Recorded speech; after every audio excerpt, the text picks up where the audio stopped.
Pinuna ng ilang kongresista ang timing ng anunsyo ni Vice President Sara Duterte na tatakbo siya sa presidential race at 2028. Para sa detalye, may Express report si Marian Enriquez. Marian, kahit nga itong mga nagko-cover pala sa OVP, kinagulat yung announcement ni VP today. So ano ang sinabi ng mga kongresista dyan tungkol sa timing nga? Ruth, pawang pananakot at kalkulado ang timing. Yan ang banat ng Makabayan Bloc matapos ngang i-anunsyo ni Vice President Sara Duterte ang kanyang pagtakbo sa pagkapangulo sa 2028. Pinuna ni ACT Church Party List Representative Antonio Tino ang timing ni VP Sara.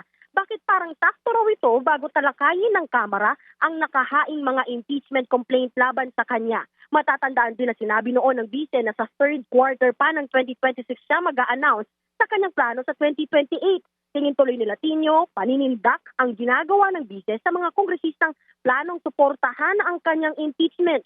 Diet din ng Makabayan Bloc, wag na raw magpabudol sa mga gimmick ng mga Duterte. Dapat sagutin na lang daw ng Vice kung paano niya winaldas umano ang nasa 612 million pesos na pondo ng taong bayan. Narito ang pahayag ni ACT Church Party List Representative Antonio Tino at Kabataan Party List Representative Rene Co.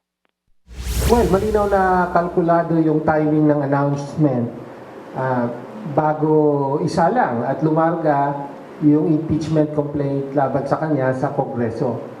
No, siguro tingin niya, matatakot niya, masisindak niya ang mga kongresista dahil patakbo siyang presidente.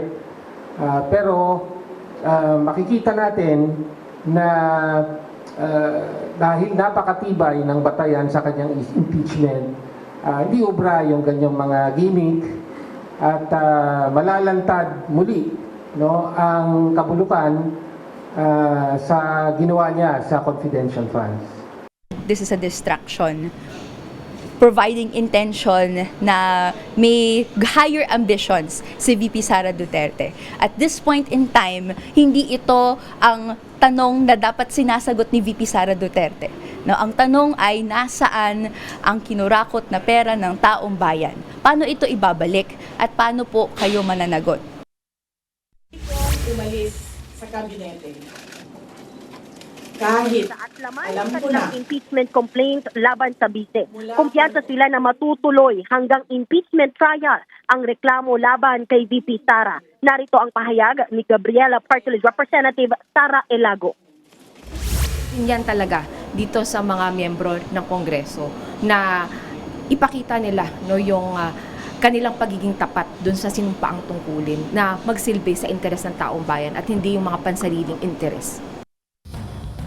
Ruth, sa ngayon ay inaabangan pa natin kung kailan nga isasalang sa order of business at iwe-refer sa House Committee on Justice ang tatlong impeachment complaints laban kay VP Sara. Hanggat hindi pa ito nare-refer ay maaari pang mag-file ng reklamo laban sa Vice. Yan muna ang latest. Dito sa Kamara, balik sa'yo, Ruth. Yan po ang Express report ni Marian Enriquez. Mga kapatid, Ruth Cabalco, para sa mabilis na pasada ng mga balitang dapat niyong malaman, mag-follow at mag-subscribe sa social media pages ng News 5.